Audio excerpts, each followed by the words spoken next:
સંસદીય આજે તમે અહીંયા આવ્યા છે, શું મુદ્દો હતો અને શાના માટે આવ્યા છો?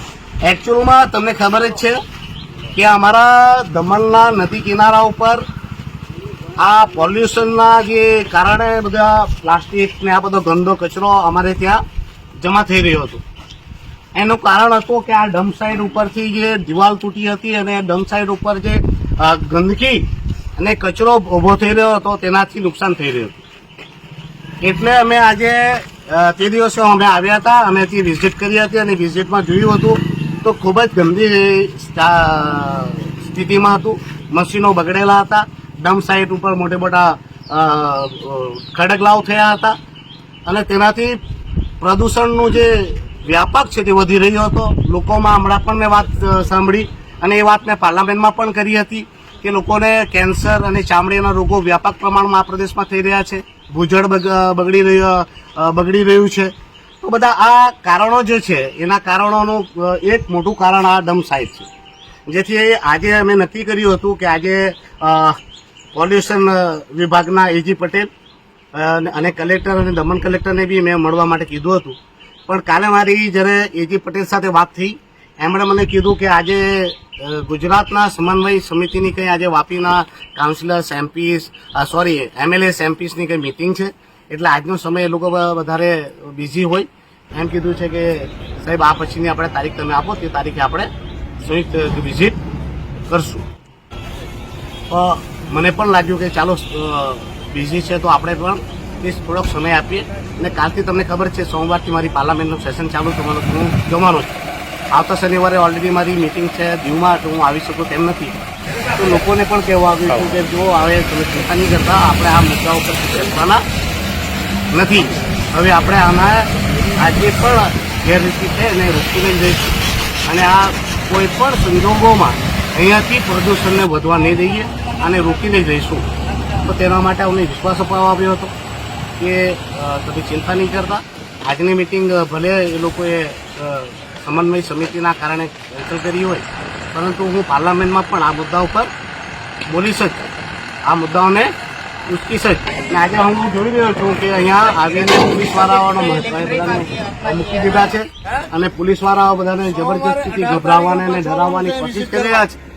એનાથી એક વાત સત્ય છે કે અહીંયા કંઈ ને કંઈ ખોટું ચાલી રહ્યું છે. બાકી ખોટું ન હોય તો આ પોલીસ પ્રશાસનને એ મૂકી લેવાની શું જરૂર હતી?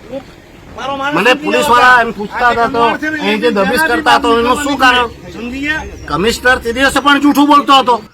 જે મીડિયાના મિત્રો મારા સાથે આવેલા એ લોકોએ જોયું હતું કે જે દિવાલ તૂટી હતી તેની બાજુમાં કચરો પડેલો હતો. તો હું કમિશનર સાહેબને પૂછવા માંગુ, સાહેબ રાત્રે જ દિવાલ પડી હતી તો દિવાલની જે મલબો હોય, એના જે ટુકડા હોય, એ જે કચરો પડેલો હોય તેને કોણ ખાઈ ગયું હતું? એ જમીન નીકળી ગઈ હતી, આસમાન નીકળી ગયું હતું કે તમે પોતે ખાઈ ગયા હતા? બરાબર. મશીનો જો નહીં ચાલી રહી હતી, મશીનો જે બધી બંધ હતી, તમે પોતે તમારા સ્ટેટમેન્ટમાં કમિશનર સાહેબ કહેતા હતા કે ચોમાસામાં ભીંધેલું હોય તો કામ ન થાય, તો પછી 3 થી 4 મહિના વરસાદ પડે ત્યારે શા માટે આ મશીનોના ન ચાલવા માટે આ ભારત સરકારના અને આ ગરીબ જનતાના પસીનાના કમાણીના પૈસા આપવા જોઈએ? અને જો ચોમાસામાં તમે પાછા દાવો કરતા હતા કે 15 દિવસમાં અમે આ બધું ખેમખેમ કરી દેશું, તો મને બતાવો કે તમે આ ચોમાસામાં કઈ પાછી એવી ટેકનોલોજી લાવવાના જે ટેકનોલોજીથી આ બધો ડમ્પ, બધો વેસ્ટ તમે સમાપ્ત કરી દેવાના. સાહેબ પાછા એમ કહેતા હતા કે અમારી સાઈડ ઉપર દિવાલ તૂટી હતી. તો સાહેબ હું તમને પૂછવા માંગુ, એ સાઈડ તમારા બાજુ તૂટી, પણ જે પાણી જે ગયું એ કચરાઓને ગંદને લઈને તે શું તમારા નગરપાલિકામાં તમારા ઘર બાજુ ગયું હતું કે પછી આ દરિયામાં ગયું હતું? કમિશનર સાહેબ, આ ડ્યુટી છે તમારી, સમજી ગયા? જૂઠું બોલવાનું બંધ કરો. તમને કોઈ માલ પાણી મળતું હોય ને તમારું પેટ ભરાવતું હોય તો તમારા ઘરે રહ્યું.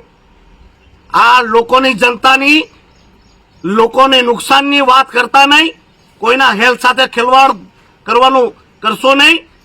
હું સાખી નહીં લઉં, એટલું યાદ રાખજો. તમે પહેલા તો અમને કેમિકલના પ્રદૂષણવાળું પાણી, તમારો આ વાપીના ફેક્ટરીઓ, ઉદ્યોગપતિઓના જે કેમિકલવાળા હવા, પાણી અને જમીન તમે ઓલરેડી અમારી ખરાબ કરી ચૂક્યા છે. બાકી બચેલું એ તમે ડમ્પ સાઇડ ઉપર તમારી બધાની મિલી ભગતથી જે ષડયંત્ર ચલાવીને અમને લોકોને બરબાદ કરવાની કોશિશ કરી રહ્યા છે બંધ કરી દેજો. સમજી ગયા? આજે ભલે તમે બહાનું આપી દીધું હોય સમન્વય સમિતિનું, પણ ઉમેશ પટેલ ચૂપ બેસવાનો નથી ને આવી પોલીસથી મને ડરાવવાની કોશિશ નહીં કરતા. મારા દમણમાં જઈને જોઈ લેજો, એવા તો 80 થી 85 કેસ ઉમેશ પટેલ પર રજીસ્ટર છે ને હું કોઈ પોલીસથી લડતો નથી. સમજી ગયા? હું સચ્ચાઈ માટે લડતો આવ્યો છું ને લડતો રહીશ. તમારી પોલીસ જે કેટલી હોશિયાર છે ને કેટલી કાબિલ છે એ મારી ચેકપોસ્ટ પરથી આવતો દારૂ બતાવે છે.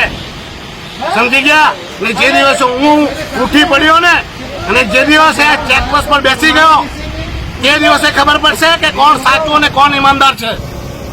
બાકી ફરીથી કહું છું, આ પ્રદૂષણ તાત્કાલિકપણે બંધ કરી દેજો, તમારી મિલી ભગત બંધ કરી દેજો અને તમારી તિજોરી ભરવાના કારણે લોકોના સ્વાસ્થ્ય સાથે ખેલવાડ કરી દેજો.